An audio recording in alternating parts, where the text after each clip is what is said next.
Boker Tov Chavrim, I'm Stephen Ben-Nun. You're watching Israeli News Live, and we do have breaking news coming out of Syria.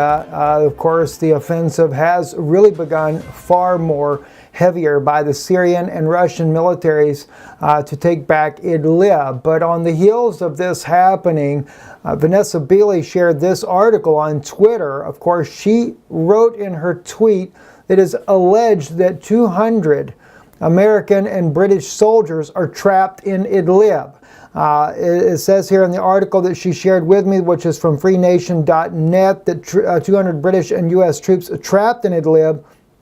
It speaks about in this article how that the U.S. has been working with Turkey and with Russia to try to get the soldiers out of this area. They are advisors to the jihadists that are fighting in this region. Once again, this is being kept from mainstream media in the United States because, after all, it shows the complicity of our work behind the scenes with the terrorist organizations, Al-Qaeda, Al-Nusra, Al-Sham, whichever ones you want to name. We are behind them and working with them to overthrow the president of Syria, Bashar al-Assad. Very troubling indeed to hear about this. Well, the odd thing is that Turkey has rejected the rescue of these soldiers and to take them to the Incirlik air base there inside of Turkey, which, by the way, let's just jump over here, look at the map here. You got to understand this is a very troubled issue because, after all, when you're in Idlib, Latvia, we have the Russian air base, which is right here. Russia controls this area. Turkey controls this area. U.S. forces are in Idlib. There's no way out. You got to either go through Syrian troops, Turkish, or Russian. All right? Now, the Turkish troops, which they could easily cross the border into Turkey and get safe passage to the Incirlik air base, but they have declined the U.S.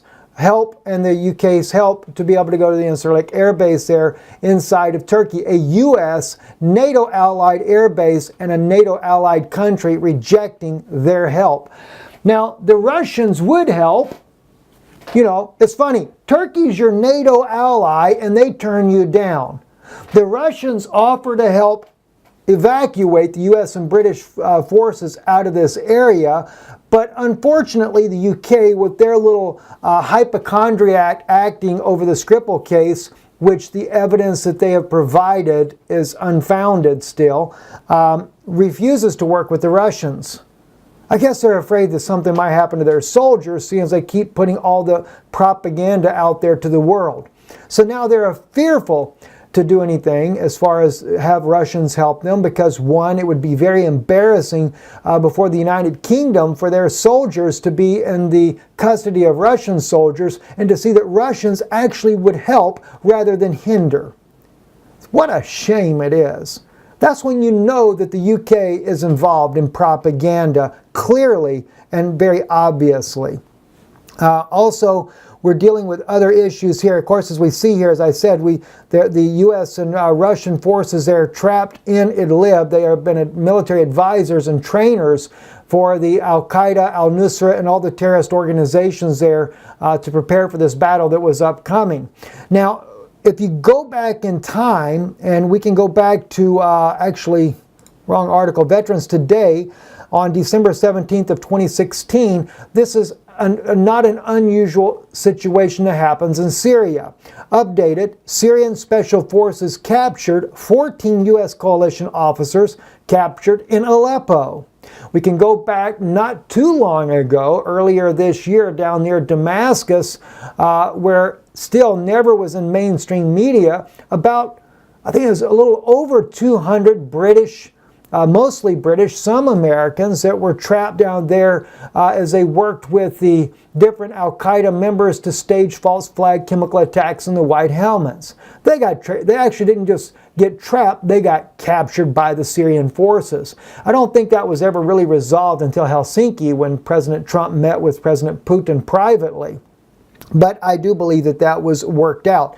Kind of odd how those things kind of become hush-hush and never spoken about publicly. But now we have another major issue, and I kind of find it interesting that the Business Insider is not reporting this exactly accurately. They say Russia reportedly warns the U.S. that it's prepared to attack a key base where dozens of U.S. troops are stationed. Now that's actually a false statement. What it is, the Syrian government with the Russians have said they're going to start taking out the ISIS militants that are stationed around the Al-Tanf base in southern Syria. And they're warning the U.S. that they're going to do so. Well, the United States has moved in more troops into the Al-Tanf base, 100 more from what some reports are coming out of Syria right now. And at the same time, but we continue to hear false media coming out of the West saying that Russia said that they're going to attack the base. Now, some people are saying, well, that's kind of stupid for Russia to do that. Hasn't Russia learned anything from the Wagner group that happened earlier this year in Syria? And speaking of that, we were actually the ones that broke that news to the world. If you'll notice right here on your screen, it was February the 8th, one day after that attack of 2018, U.S. strike in Syria kills 100 Syrian military and Russian contractors. I know there's some people out there that even watch this broadcast, not very favorable of us, that were following another Israeli alternative media source there that said that was fake news, that I was wrong on that and they had the real news. Didn't take long though. I think it took about 48 hours before finally ABC came out and backed up our story and spoke about the Wagner group. And we called them Russian contractors. So we do have a little bit of intel on the ground ourselves when things are breaking inside of Syria. But this is not the only issue that we're dealing with. As we spoke about, you're dealing with now the Syrian forces talking about striking the ISIS militants that have sought safe haven and refuge around the Al-Tanf base there near the southern part of Syria. To kind of give you a bird's eye view of this again, let's move to the southern part of the border here. And you have to go right there to that major highway. You'll notice this is the country of Jordan, their northeastern corner. This is Iraq, southwest Iraq. And this major highway that feeds into Syria, which should be open for not the United States military, but it should be open for being able to do business with Iraq by the Syrian government. But instead, we have a U.S. military base. Google Maps shows it plain as day, so we'll pull it up here on the Google's Maps for you. We have a U.S. military base right here in this region. Let me just see if this is the one or back up. Up there, that's the borderline right there. And the U.S. military is controlling that, and we've actually built an airport there. Imagine that. Right beside the highway, the United States military has built an airport. And what's interesting is that as the Google updates their satellite footages every so often, that military base is growing with planes, drones. Mainly it's a drone base right there. And of course, they've pretty much blurred it out more so than what it used to be, but you could see everything a lot clearer. So this is the area down near here, near that southern border. This is where all those different ISIS militants are hiding out. And there's been reports over and over of unmarked planes coming in and rescuing different ISIS militants and their families and moving them to other locations undisclosed to the public. Well, kind of interesting about this because my wife did a news update, and it was on this one here. She rarely does news, but you know, Yana does speak fluent Russian, so no, and she's not a Russian, and no, she never liked Russia. I know some people get that mistaken. She grew up under communism and absolutely despised communism as a result. And of course, her grandfather was taken away by Stalin and never seen or heard of again when he had to go to Siberia and work up there in the concentration camps there. But anyway, let me play just a clip of this, of what she reported back on September 24th of 2016. and now it seems like a Russian media is bringing it out for the entire Russian region in their pravda.ru, and I want to play you this video. What she's talking about here is Yana was monitoring Russian news, and she had discovered that the U.S. Had actually struck evidence had emerged that Russia struck a U.S. coalition forces, and this never went public. We reported it. There were several U.S. military forces that were killed there. And what we have seen over and over and over in Syria is that Russia would kill U.S. forces, the United States would kill Russian forces, and it was always tit for tat, retaliation after retaliation. And it really began more earnest when Aleppo.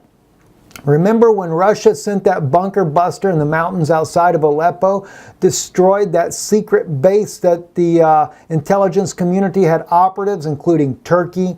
There were, Qatar, Saudis, one Israeli Mossad operative, as well as one CIA operative, and they were directing all the fighting operations inside of Syria from a secret bunker in the mountains outside of Aleppo.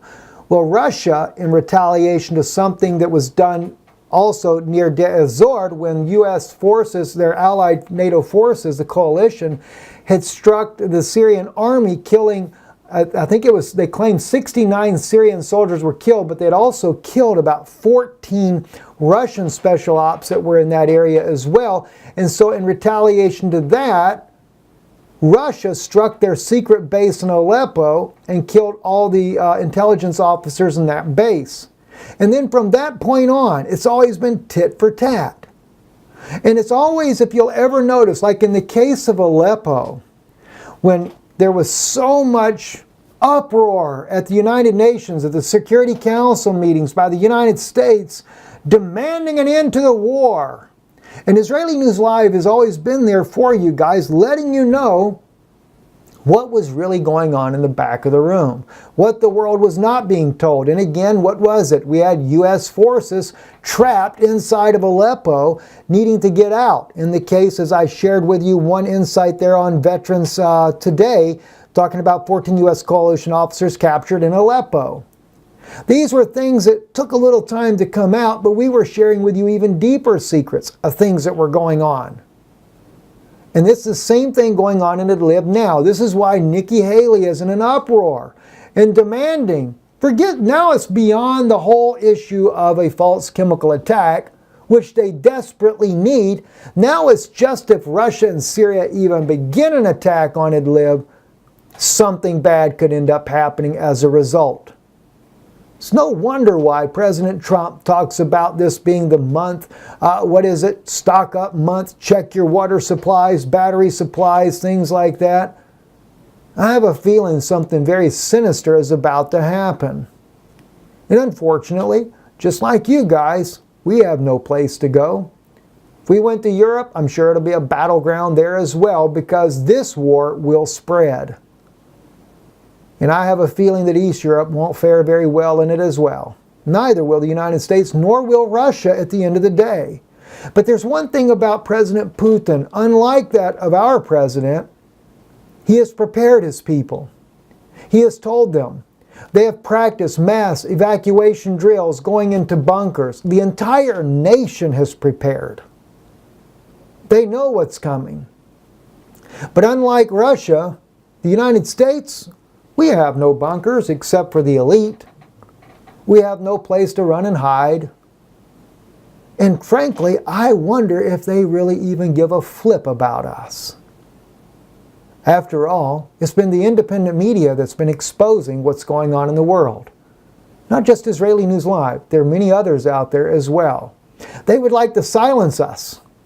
And really the only way to silence America, let a war come to this country where they can enact martial law, and guess what? Then they'll be able to stop everything we've ever stood for in this country. Our freedoms, our rights will all go by the wayside. Martial law would have to be enacted because of the chaos and the mayhem that would ensue after a nuclear attack on this country. The supply chain will all break down.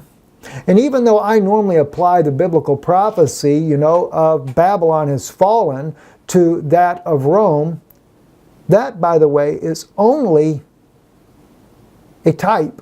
Rome is a type of that prophecy, and of course Scripture often has compound fulfillments, like out of Egypt I called my son, applied to the children of Israel leaving Egypt, as well as Yeshua coming out of Egypt after he had to flee there for the safety of his own life.